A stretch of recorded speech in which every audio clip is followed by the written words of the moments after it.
From KBIA and the Reynolds Journalism Institute, on air and online, this is Intersection. Hello and welcome to Intersection, where people and ideas meet online and on KBIA. I'm Ryan Famuliner. Concentrated animal feeding operations, or CAFOs, are prevalent in Missouri's agriculture industry. The large farms are very controversial, and many have concerns about the environmental impact of the farms and humane treatment of animals living there. In Callaway County, plans for a new CAFO have prompted very vocal opposition, but CAFOs are also a mainstay of the agriculture industry and are legal if maintained correctly. Today on Intersection, we're going to talk about CAFOs in depth, about what they are, how they're used in Missouri, about the controversy surrounding them, and about the future of the operations in the state and the country. Joining us in studio today for that discussion is Ray Massey. Ray is a professor of agriculture and applied economics at the University of Missouri. Ray, welcome to Intersection. Thank you. Also in studio is Tang Lim. Tang is an assistant extension professor in the Agriculture Systems Management Department at MU. Tang, thanks for being here. Thank you. And joining us by phone is John Laurie. John is an associate professor in the Plant Sciences Division at MU. John, thanks for joining us. Thank you. And we'd also love to hear from you in our audience as well today. There are too many sides to the discussion to have everyone at the table today, so our guests in studio will help us to explain the facts rather than debate the issue. But there is much to debate, and for that part of the conversation, we need you in our audience to call in and share your perspective on the issue.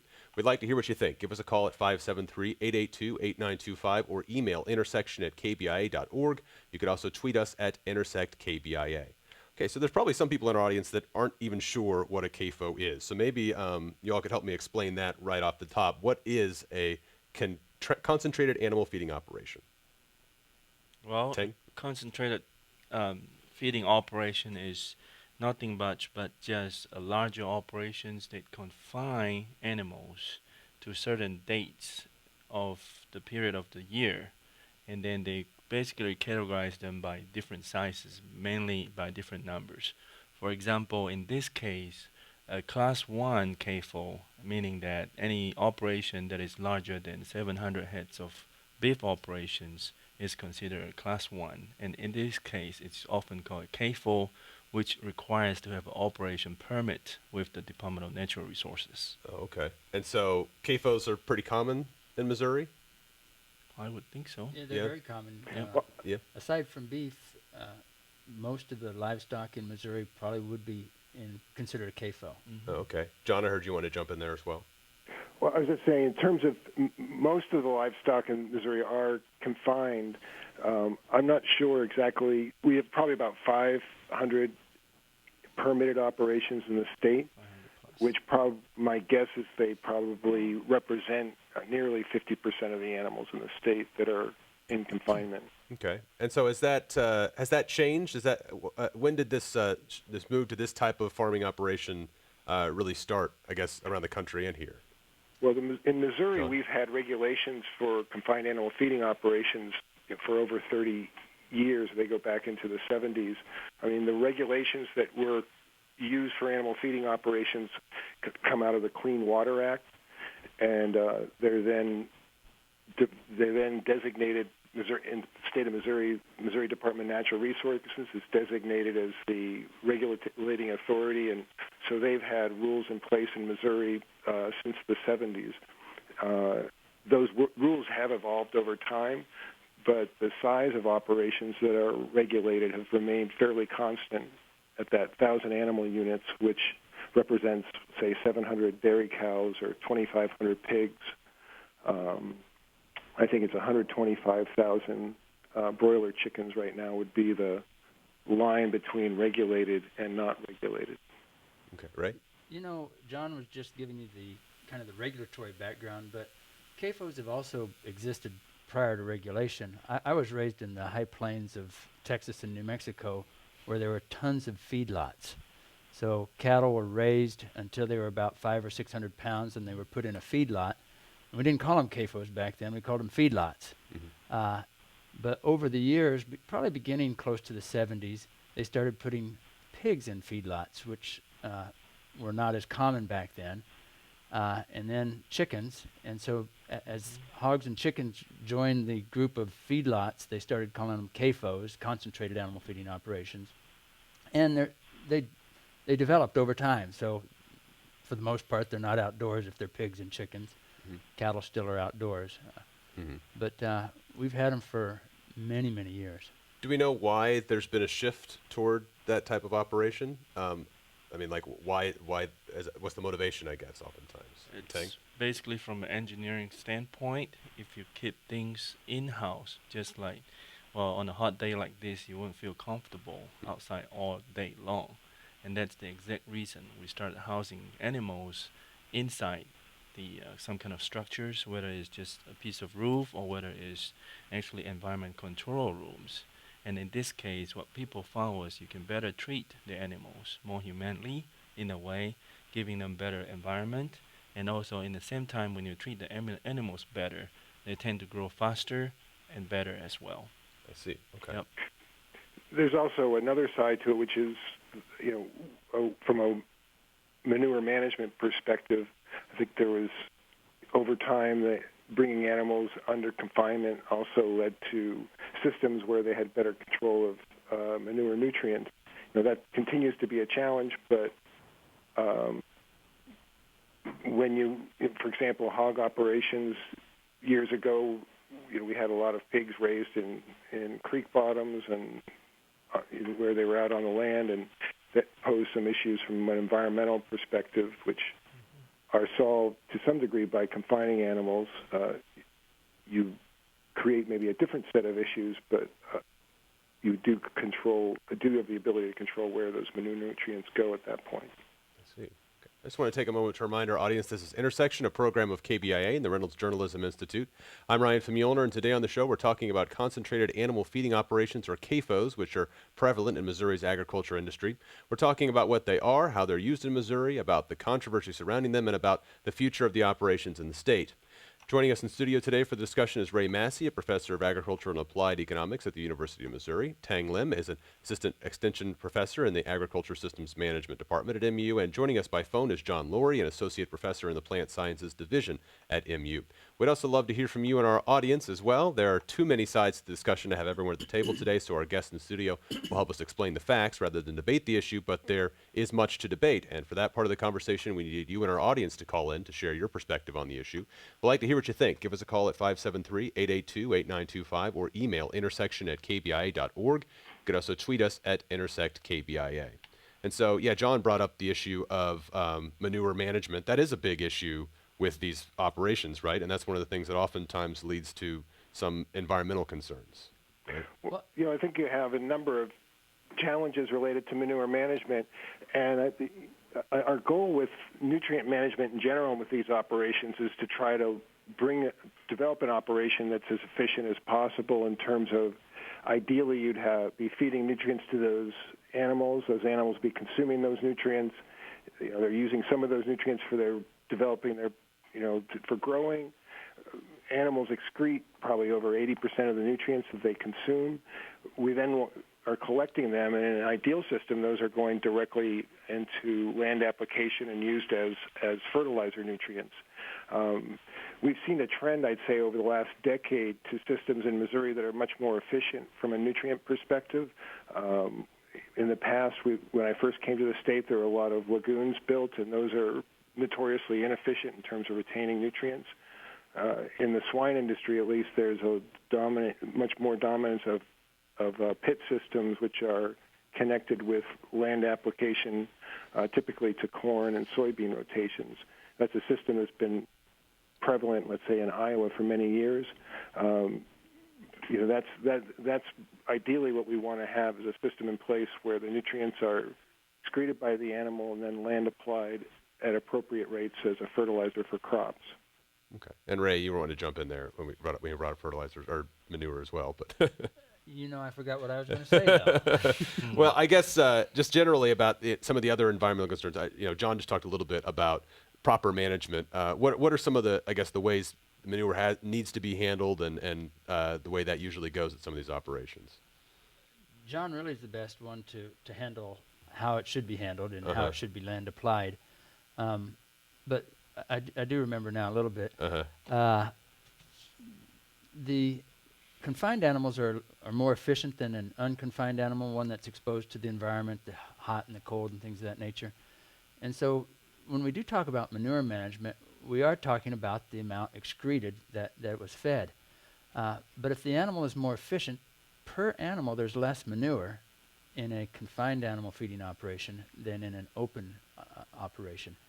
And so really the question is, how much manure are we going to generate? We generate less with CAFOs, but it is concentrated more. It's in a single location. Right. So less per animal, but you may have more animals there, though, right? Have more animals in a single location, but the number of animals in the United States is dependent upon how much meat people want to eat. Mm-hmm. So we still need the same number of animals. It's just whether we spread them out or keep them together. Once we decide to keep them together, we can actually decrease the manure per animal, but increase the manure in a particular location. And that does create some problems of making sure that that location can assimilate those nutrients in the cropland around them. So, Ryan, I think John. there's a few interesting things to think about with relation to manure nutrients. I mean, one thing that people maybe are surprised to hear is probably the largest source of manure in the state of Missouri would be beef cows. But, we don't worry as much about that particular source of manure because you have beef cows on pasture. They're consuming nutrients and then, redepositing them back in the field. When we work with animal feeding operations, typically you have a group of animals that are concentrated in obviously in a building. You're bringing in feed from around the area or importing feed, for example, down in southwest Missouri where we have a lot of our poultry operations. The animals are then generating manure, and then you're depending on humans then to do a good job of redistributing those nutrients. And, I think inevitably there's places that's more effective or less effective. And, really the goal of our programs is to try to help farmers understand what the value of that manure resource is and try to work with farmers to identify ways to use that most optimally as a fertilizer. One reason we're seeing better use of manure as a fertilizer is that, commodity prices have gone up and fertilizer prices have gone up with them.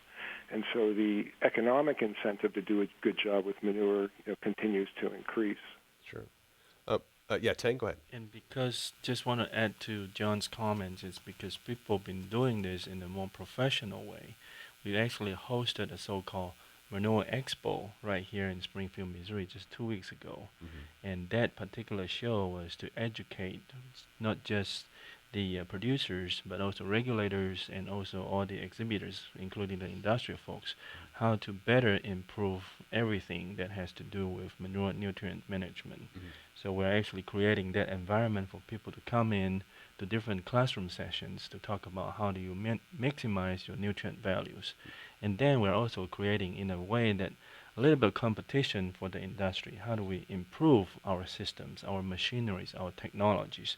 And that's exactly what our teams have been seeing, because this expo has been ongoing for about a dozen years. So every year they manage to push up something that is new, that is more competitive, and trying to just bring a lot of goods to the industry. So it's been interesting. So are you seeing a lot of producers that need that kind of help, that have kind of ventured into this territory and maybe haven't figured out quite yet what the best methods are? Yeah, we learn so much when we, go along with the whole group, the whole team. Like another side string of this is that we also hosted a PEDV virus special discussion, and then I had invited a very good proactive custom applicators. He handles at least dozens of millions of gallons of lagoon effluent every year. He pumped it for people, and then his record was 0 case. And then he must have done something right. So we learn a little bit from him. So that's very good for the industry too. Sure. We actually have a call we were going to bring on. Laura from Nixa, Missouri is calling in. Laura, are you there? Yes, I am. Great. Thanks for calling in today. Yes, I have kind of two thoughts here. I think that it's interesting that if you put all of our farmland together, it would cover about half of the United States. And in that is enough to feed the world. But because we eat 9 to 10 billion animals a year, we're growing about 1/2 of our crops for factory farm animals. And that does not include the 25% wastage that we lose in these factory farm animals. As the population grows, so will the animal CAFO farms, and so will growing more seed for them instead of for the humans. I don't feel that this is a sustainable farming practice.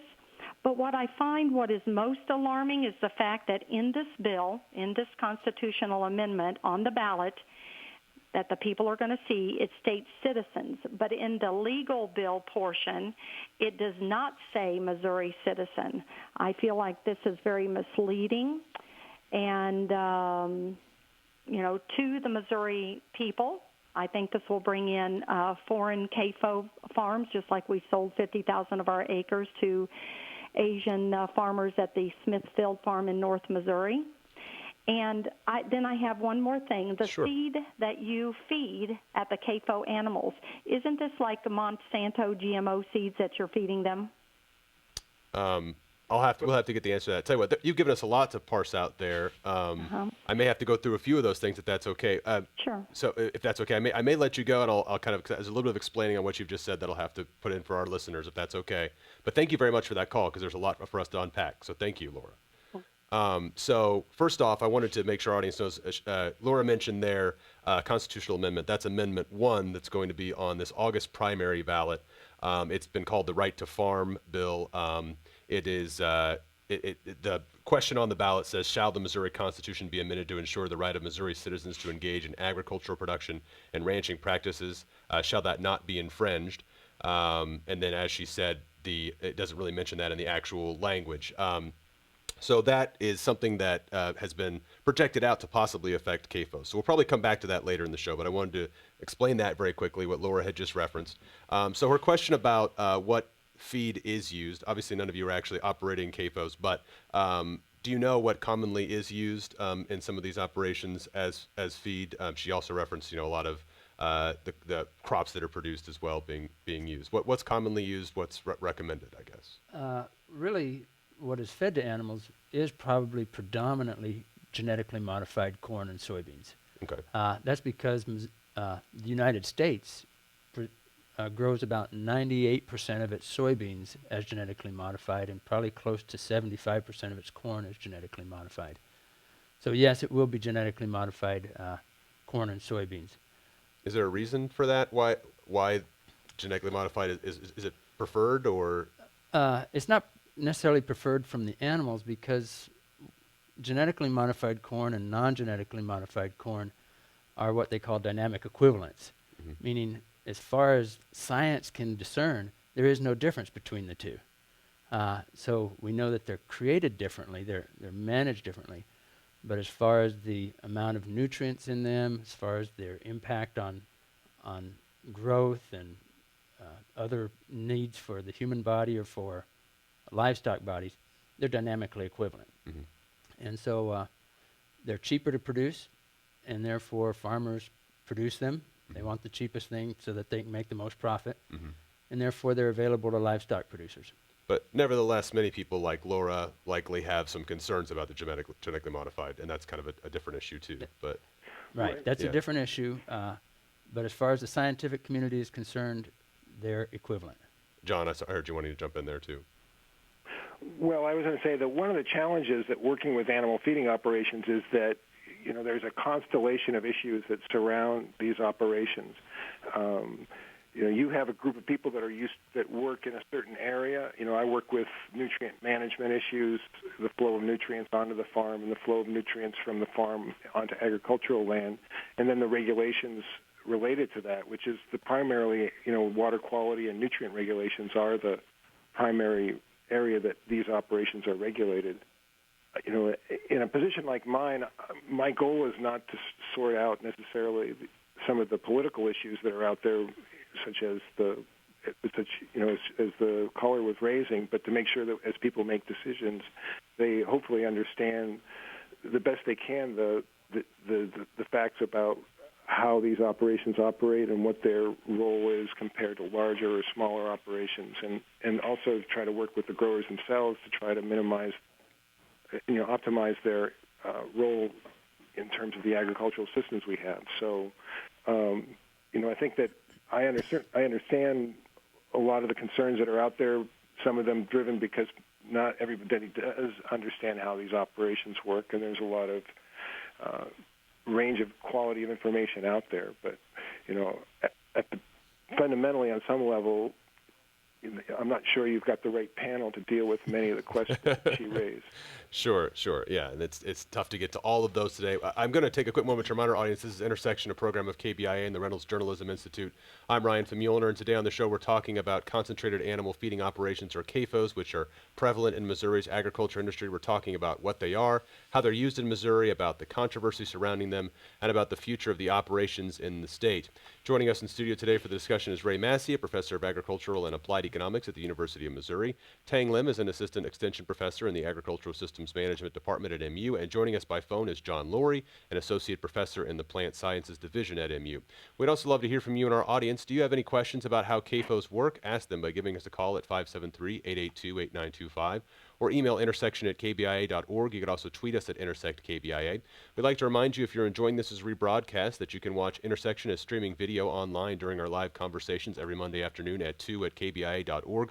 Also this Thursday, we'd like to invite you to join us for a live taping of Intersection from 7 to 8 p.m. in Leadership Auditorium at the Student Center on the MU campus. We'll be talking about doctor-patient communication in partnership with KBIA's Health and Wealth Desk, and you can join the conversation in person as part of our audience. Again, that's Thursday, July 24th from 7 to 8 p.m. in Leadership Auditorium on the MU campus. And while we won't necessarily, as John mentioned, the panel here isn't necessarily going to be able to debate everything that is brought up. We still want to hear those comments from our audience because they are part of the conversation, and the nature of any debate would be you don't always come to a resolved answer anyway. So with that in mind, we'll go to Shirley from Fulton. I've told is on the line. Shirley, are you there?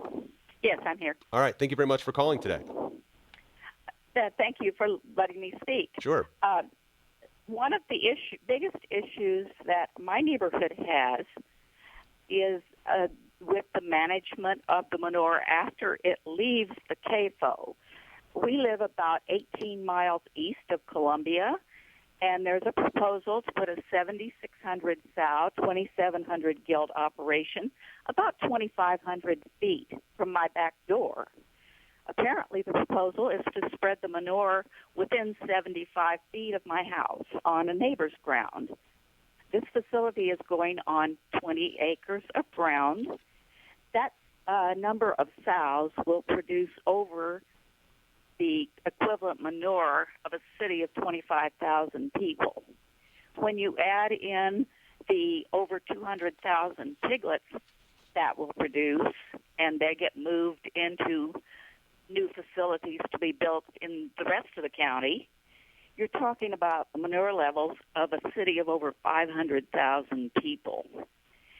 Now, that seems to me should be very concerning to anyone to see that much manure spread annually on farm ground. There's no way it will use up the nutrients in that manure. Plus, no one addresses the antibiotics, the steroids, and the other contaminants that are in that manure that build up on the ground. So. Okay. All right, Shirley. Well, thank you very much for that. Yeah, again, you've given us a few things to possibly parse out there. So thank you very much for sharing your thoughts and your experience there. Thank you very much for calling in today. All right. So I can John, address a couple things on that. I think the first thing is that we go through an exercise with our swine production classes, and also I do this with dairy and other animal science classes, where we start with the amount of animal that's fed an animal, and then go through and calculate the number of acres of land that it would take to support a group of animals. And there is a very clear connection between the size of an operation and the number of acres needed for land application of manure. And the reality is in the state of Missouri, in most in an area like in our agricultural areas where we have row crops, typically there is access to sufficient land to support those operations. Now, it's a separate question of whether that manure actually gets appropriately distributed to those acres, and that's a fair question and something that should be looked at, obviously, with every operation, because it's inappropriate to be over applying manure on various pieces of ground. Sure. I don't want to paint a picture that everything works completely appropriately, because we certainly have plenty of examples of where nutrients are not appropriately applied. In terms of the 20 acres of land for an operation, within the current regulatory structure, starting at the national level and transmitting through to the state level that's in our own regulations, that that's considered an export-only operation or dominantly an export of manure. They are supposed to identify farmers, a sufficient number of farmers to take their manure. That is a characteristic of our current regulatory regulations that when manure gets exported off a farm, it goes outside of the regulatory sphere of that CAFO operation. So, they keep records of where that manure is exported to, and that manure is supposed to be applied at agronomic rates to fields, but it does receive less scrutiny than manure that would be applied on land controlled by the animal feeding operation. Sure. And so, you mentioned that. So then they keep records of how, the producer keeps records of how that has been distributed, and then is that turned into some sort of regulatory operation? Or how is this checked, I guess? Like you said, it's things that always go as they're supposed to. What kind of guidance or oversight is there that makes sure that things are done correctly? Well, like I said, for a operation, a permitted animal feeder operation that exports manure, they're expected to keep records of who they give the manure to, whether it's a contractor who's hauling it to another field, or if it's to the farmer they're selling it to directly. So it does receive much less direct scrutiny than, let's say, if they're land applying it on the fields they control. In that situation, permitted animal feeding operations are supposed to keep specific records about the rates that they apply to each field and document that they're applying it based on fertilizer need of the crop. So there is a bit of a discrepancy between how manure is handled that's exported from the farm versus manure that's applied by the animal feeding operation on land they control. I see. Okay. Tang, yeah, definitely. I saw you wanted to jump in there, or at least nodding along, Tang, there as John was talking. Well, a lot of what John said probably was too much detail to a lot of our audiences here. But what I want but helpful still. Thank you, John. But what it is that we do have agency like DNR who is actively looking over this type of operations, and what their job is to basically to follow what comes down from our federal agency, which is EPA's. Mm-hmm. So it's not like, well, Missouri is very different from our surrounding states or many other states in the United States. So they are doing various things that are according to what EPA's are doing or suggesting. And just want to quickly point out that because of these more concentrated operations, they do have a higher chance of being inspected by agency like DNRs. Oh, okay. So they are under a certain kind of pressure to maintain their operations. Okay. And then the other thing is last thing is that when things go bigger and more professional, we are actively looking at alternative ways of better utilize the manure. In this case, we are working on a couple of cases. How do we better utilize the manure? Not only just applying that, but can we look at fertilizer production from such operations? We have to take a quick break. We'll be right back after that. Those of you on the line, we'll try to get you on after the break. Here on the studio, we have Ray, Massey, and Tang Lim, and John Lowry's joining us by phone. I'm Ryan from Muehlner. We'll be right back after this short break.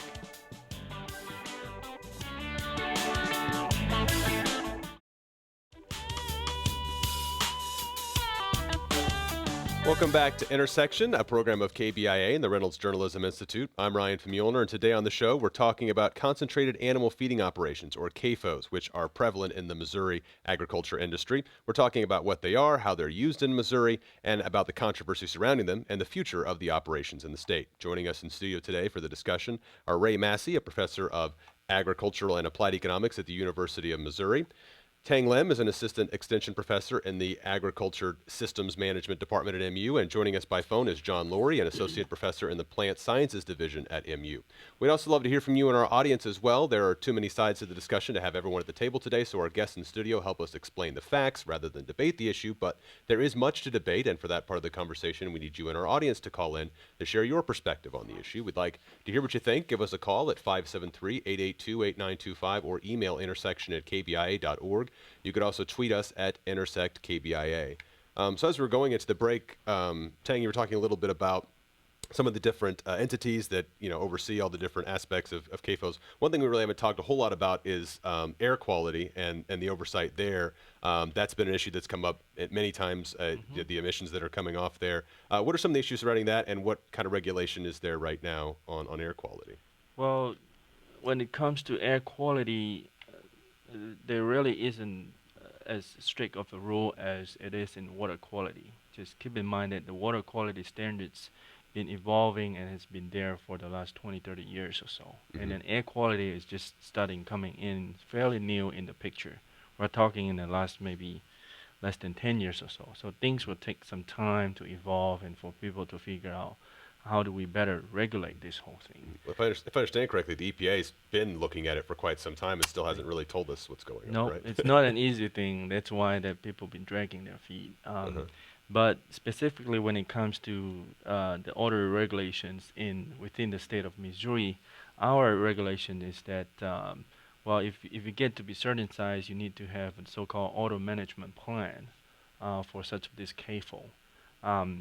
And then also, regardless of your size, you need to maintain your odor to a certain level at your property line. So if you go above the threshold 1:7 ratio, then you're really meeting the threshold that you need to do something about that. I see. So that's very simple term of putting it. Oh, okay. I Yep. see. We actually have another caller I thought we'd bring on very quickly. Jennifer from Callaway County is on the line. Jennifer, are you there? I am. Hi, yeah, thanks for calling today. I guess one of my big concerns, there are a few, but one that I wanted to bring up for discussion is, and Shirley touched on it a little bit, is the things that are in the waste that is generated by these CAFOs and that are then spread on, fields or farms around the area where these CAFOs are. And there are things that that they have just recently written reports about. There was an article in the Journal of American Medicine just this last fall about the methicillin-resistant staph that is being carried in these wastes. The PEDV virus has decimated a lot of populations of piglets in high-producing areas like North Carolina, and so I guess it's not too surprising to me that that this CAFO facility is looking to raise piglets because once the PED virus, which they can't control, they can't find anything to combat that right now, and the mortality rate is about 100% in piglets who contract that disease.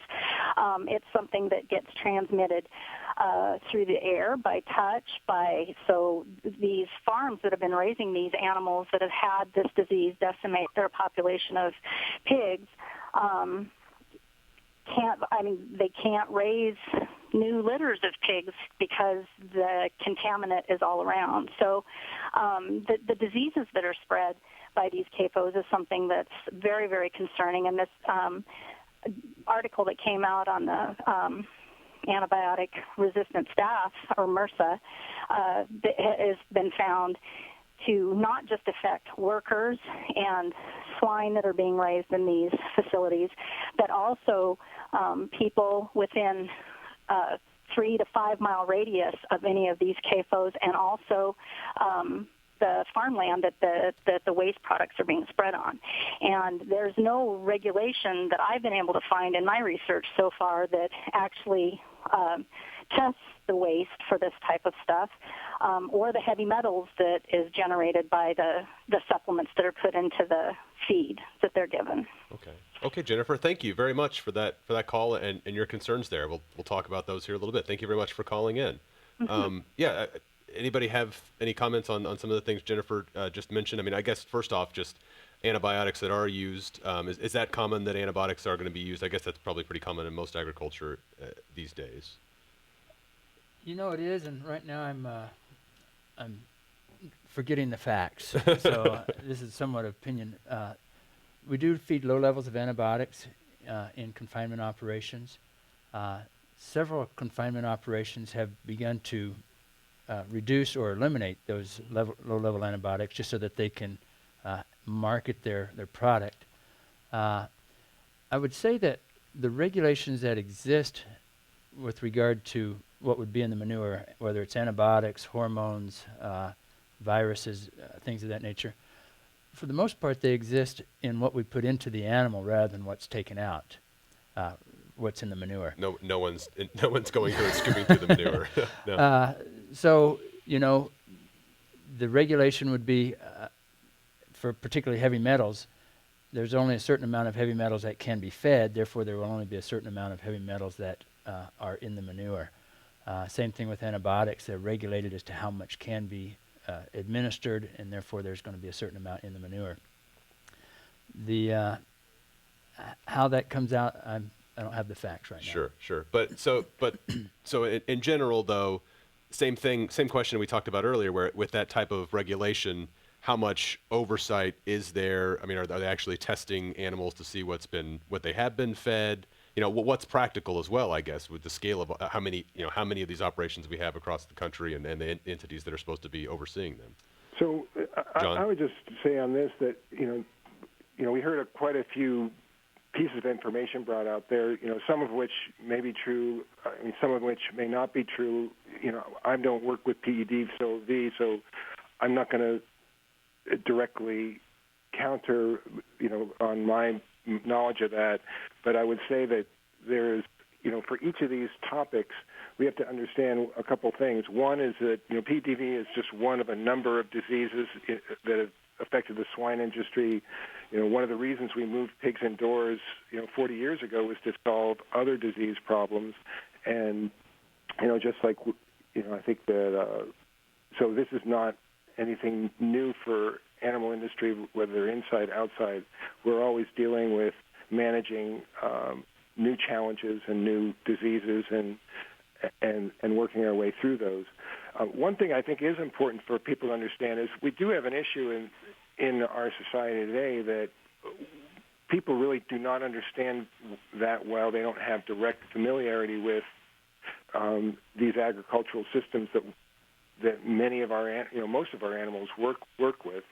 And where there's a lack of understanding, a lack of familiarity, there's, as we can hear in the phone calls, there's a fear. Some of those fears are, sometimes justified, and some of those fears are not justified. And so the challenge is how do we convey across what, for me, is, really a pretty large divide between the agricultural industry and the general public. What, the parts of the general public that pay a lot of attention to these issues, how do we bridge that divide? One thing I think we need to understand is that the agriculture in general changes and goes through change very rapidly. I mean, the industry, I've worked in Missouri now for about 18 years. The industry that was there when I arrived 18 years ago doesn't exist today. It's, the types of feed that we feed. For example, back then, it was primarily corn and beans to pigs. Now distillers' grains is a large component of the feed stream. So there's always new things coming in. There's also new pressures. So I think it's important for the general public to articulate what their concerns are, because that allows the industry to understand what those are. And like Ray said, to meet market goals, they will try to change how they raise pigs or how they raise cows or chickens to public pressure when, because again, they're trying to provide a product which consumer want. Sure. I guess one other group that feeds into some of the controversy that we're hearing today on the show as well, and that is prevalent outside this show as well. I wonder too, another perspective we haven't talked as much is the farmers themselves, because from what I understand, some farmers, obviously ones that that run these types of operations probably are supportive, but there are also some smaller farmers that say, hey, this is making it difficult for me to compete and may have some environmental concerns too. What are the farmers that you all talk to, what are their views on this phenomenon, I guess, in agriculture? Which phenomenon? I guess the fact that CAFOs are becoming more prevalent, it seems like you're saying that's something or that's been more common, at least in the recent decades. Like you mentioned, you can talk to two different farmers and get two different opinions. Mm-hmm. I know that when I left for college, my dad got rid of all the livestock on the farm because I was no longer there to feed it. And when you look at over time, most Missouri farms and really most U.S. farms have reduced or eliminated the livestock on the farms, meaning the corn and soybean and wheat farmers really want to be corn and soybean and wheat farmers. And so they're not sad to see the livestock leave. But there are some farmers who want to be corn and soybean and wheat and hogs and chickens. And at that point, they're now having to compete with a more efficient system. And rightly so, they're saying, wait a minute, these guys can sell for less than I can produce it, so that's not fair. Mm-hmm. The consumer would say, I want the cheapest chicken and pork I can get. I'm not interested in supporting an inefficient system, except there are many consumers now who are saying, I want local, and I'll pay more for local. Mm-hmm. And so the market is beginning to handle these things, but it does develop because of the market. Interesting. We actually have another caller on the line, Cody in Norwood. Cody, are you there? Yes, I am. Okay, great. Thanks for calling in today. Yes, I have a question about your to give to your expert panels on CAFOs concerning the feed protocol that's going into these animals that are in CAFO. Someone on your panel described the mix of feed mostly in soybeans and mostly in corn, which is almost all genetically modified, which is also, we know, is used a great amount of herbicide, specifically the glyphosate. And science now tells us that glyphosate, this herbicide that's used to raise this feed for these CAFOs all over this country, is prevalent in our drinking water, in our soils, and just recently science has told us it is in the bloodstream of unborn babies all across this country. My question that I have to your CAFO expert, what is being done in your field or your industry to reduce this amount of poisonous glyphosate entering the human body across this country as we promote more and more CAFOs? Okay. Thank you very much for calling in, Cody. So yeah, basically, what kind of regulation, what kind of changes when you're working with farmers to talk about the water quality, that type of thing that I think Cody was just addressing there. We've talked a little bit about the way manure is handled, right, and the way that it gets in the water systems, but I don't know. Any thoughts on that? With the economic rate? Right. Actually, there are three different government agencies that are responsible for our health. One would be the USDA, one would be the Food and Drug Administration, and the other would be the Environmental Protection Agency. And all three of those have looked at glyphosate and said that it is safe. So when somebody says the science has said it's not safe, either we have a problem with our government, or the science says it is safe, because the government scientists are saying it is safe, at least from the EPA, USDA, and FDA. Right. So again, when you're talking about enforcing rules, if there's no rule saying this is a problem, then actually, when you bring on a genetically modified organism, it goes through extremely rigorous testing before it's ever released into the public, there have been times when it was released before it was fully tested. Starlink would be an example of that. Caused millions of dollars in losses for the company that inadvertently released it inappropriately. So companies don't want to release it before it's gone through the FDA, USDA, and EPA. Hey, take a moment to remind our listeners, this is Intersection, a program of KBIA and the Reynolds Journalism Institute. I'm Ryan Famulner, and today on the show, we're talking about concentrated animal feeding operations, or CAFOs, which are prevalent in Missouri's agriculture industry. We're talking about what they are, how they're used in Missouri, about the controversy surrounding them, and about the future of the operations in the state. Joining us in studio today for the discussion is Ray Massey, a professor of agriculture and applied economics at the University of Missouri. Tang Lim is an assistant extension professor in the Agricultural Systems Management Department at MU, and joining us by phone is John Laurie, an associate professor in the Plant Sciences Division at MU. We'd also love to hear from you and our audience as well. There are too many sides to this discussion to have everyone at the table today, so our guests in studio will help us explain the facts surrounding the issue rather than debate it. But there is much to debate, and for that part of the conversation, we need you and our audience to call in to share your perspective on the issue. We'd like to hear what you think. Give us a call at 573-882-8925 or email intersection@kbia.org. You can also tweet us at intersectkbia. So another thing that we've kind of been talking about as we've gone through the show is that if things are done the correct way, there are rules that guide all these different issues we've been talking about today. How much of a problem, though, is that producer who's not doing things the right way? Is that something that it may feed some of the controversy, I guess, the fact that sometimes there are some of these bad examples since there are so many that have. What are some of the issues that we see arise with that, I guess, too? Well, from a nutrient management perspective, we certainly have examples of issues. One of the key issues that we see with animal manure is that it's not a balanced fertilizer. Most sources of manure provide a lot more phosphorus compared to nitrogen. And so if a farmer is applying manure based purely on the nitrogen content of the manure, they'll see their soil test phosphorus levels raise up. And when that happens, phosphorus is one of the nutrients that's limiting in most of our freshwater systems. And so we see runoff of the water that leaves that land will have a higher phosphorus content and leads directly to degradation of water quality. One of our goals has been to help farmers understand that balance of nutrients and try to rotate land that gets manure. So we're not only addressing the nitrogen content of manure, but also the phosphorus content of manure. Interesting. Okay. Are there any other examples of that where someone may just not know the right way to do things to minimize harm, I guess? Well, some of it was just because of accidents in your daily operations. Should something went wrong, I mean, if there is a manure spill, yes, just because of your sheer sizes of it, a little bit of your spill could mean a lot, and you could easily cause fish kill. So those are to some of the extents.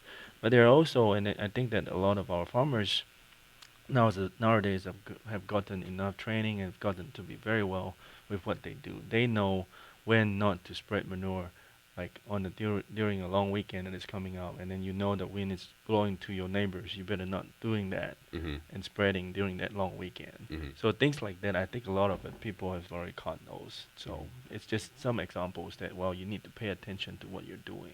Sure. Yeah. John?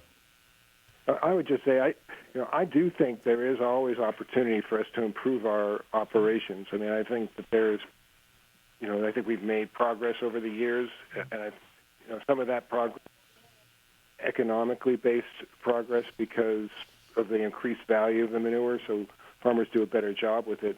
But, I think there's opportunity to develop new standards from an efficiency perspective, and, a lot of our regulations are focused on large versus small, but, when it comes to nutrients, really should be evaluating our operations on how efficiently we put together that chain of feeding the animals and then reusing the manure as a nutrient on operations, and some working with those concepts to help farmers understand the difference between their operation and their operation.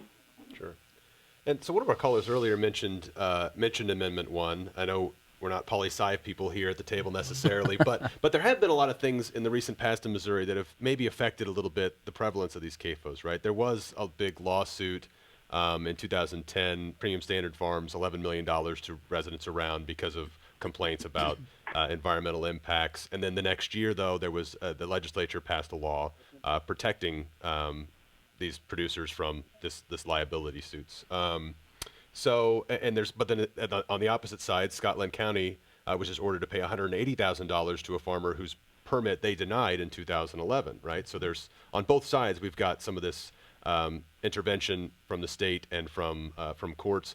Do we have any idea of how that all has affected how these CAFOs come and go in the state, and whether this Amendment 1 may also be something that affects how many of these we see in the state? From an economic perspective or from a property rights perspective, what we have is we have a new technology or an evolving technology which has people that want it and some people that don't. So you've got two farmers right next to each other, and one decides to build an animal feeding operation on his land. 100 years ago or 50 years ago, he would have built one that was small. It would have still stunk. But the other guy already had animals on his land, and so they stunk. And they both stunk. But when the one got rid of his animals, he wanted to get rid of the stink. And so now he says it's a violation of violation of my rights to have your stink coming on my land. Really, it could be looked at the other way. The guy who got rid of his animals and no longer has the smell is now imposing on the rights of the one who continues to have animals. So it's a rights issue. Mm-hmm. Amendment 1 begins to defend or define who has what rights. Mm-hmm. I haven't studied it enough to know if it's clear. I think people who have studied it still aren't sure if it's clear. But what will be done is over time, rights will be established, who has what rights, and that will be very easy then for the courts to decide. The problem will be is that we'll continue to evolve in our production, and new questions will arise as to what's a right. Sure. And just to, sorry, Tang, go ahead. So the perspective of order compliant is very, very subjective to people. One, people may feel very strongly about this particular operations because of history, different backgrounds, all kinds of stuff. And I have to admit, it's not easy. But there are certain tools that we can use nowadays to better predict your footprint. If you have such and such operations, you know what kind of characteristics that you have, we can much better predict what they are now than what we were 10 years back. Sure, sure. And just to be clear, that Amendment 1, I'll read it again. I read it in the first half. That the question on the ballot says, shall the Missouri Constitution be amended to ensure that the right of Missouri citizens to engage in agriculture production and ranching practices shall not be infringed? So it's very vague, right? It doesn't address, it doesn't mention CAFOs anywhere. It doesn't mention, GMOs. It doesn't mention anything like that. It's just kind of this blanket passage. North Dakota has passed something like this a couple years ago, and there have been no lawsuits to figure out what exactly it means quite yet. So just on the background on that for our audience that wasn't aware of that. But I did want to bring in quickly another caller. We have Susan from Ozark on the line. Susan, are you there? Yes, Great. Thank you very much for calling in today. Yes, I was on the internet and noticed that Scotland County lost an appeals case in the amount of $180,000 against a Galvin Hank for denying him a permit for a CAFO farm in 2011. And my concern is that these animals in these farms, they actually belong to corporations and not to independent farmers. They belong to like George's or Tyson Foods and things like that. And I'm concerned that corporations and our government-owned food plants will sue and take over the independent farmer by providing cheap and unhealthy meats. And once you control these farmers, you control the food and you control the people. Now, there's no science behind that, but the corporations suing for permits, and these corporations have very powerful, wealthy lawyers behind them, but them suing for permits and these powerful lawyers on their staff, to me, CAFOs are going down that road. And you mentioned about the Amendment 1.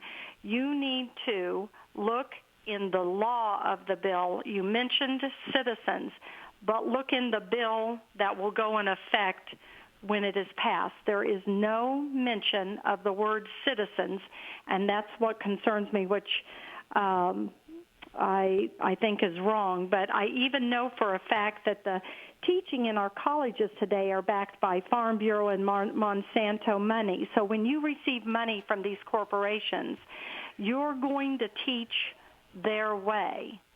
And by MSU receiving money from Farm Bureau and Monsanto, of course, they're going to be teaching what it is that they want them to teach. So I think...